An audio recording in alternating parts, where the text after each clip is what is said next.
You're now watching Showbiz Now, your daily showbiz update.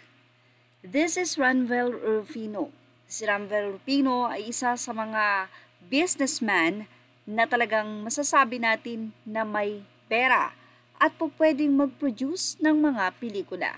Yes, mukhang isa na nga ito sa ipinapasok or pinapasok ngayon ni Ranvel dahil halos lahat ng mga artista ay kaibigan niya. Especially Enrique Hill na isa sa malapit kay Ranvel. Kaya naman ang mga netizen, matapos makita ang photo ni Ranvel at ni Catherine na magkasama, ay may naging kahit.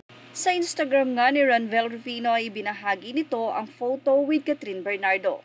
Sa nasabing caption, sinabi ni Ranvel Rufino na that was a very good lunch, exciting times ahead, KB or Catherine Bernardo.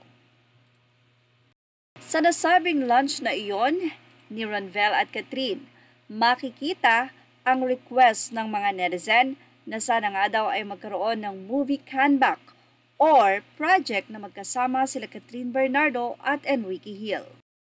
Patatandaan na sila Catherine Bernardo at Enrique Hill talaga ang original na pinagpa-partner noon pa man. Katunayan, isa si Enrique Hill sa Princess and I na leading man nitong si Catherine Bernardo.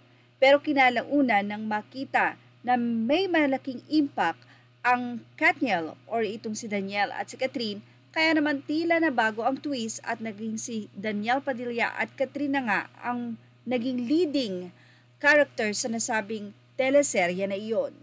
At matapos nga ang nasabing hiwalayan ni Daniel at Catherine, ay iba't ibang mga nakasama ni Catherine Bernardo sa kanyang mga projects ang sinisigaw ngayon ng mga netizen na sana ibalik si Alden at si Catherine, pero mukhang malabo yan. Kaya naman ngayon ang maganda nga daw na magsama muli ay ang original Catherine and Enrique Hill na kung saan ay pareho na ngang malaya.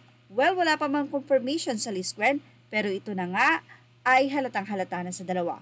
Kaya naman sigaw ng mga netizen, Katniel na nga daw ngayon.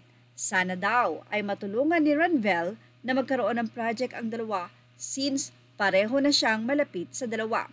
At mukhang ang nasabi nga pong pagkakita ni Ranvel at ni Catherine ay ang pagkakaroon ng bagong business at mukhang ito ay resto business with a bar. Hindi lang natin confirm pa, pero yan po ay sinabi ng isang source mula sa nasabi nga pong comment section ni Ranvel.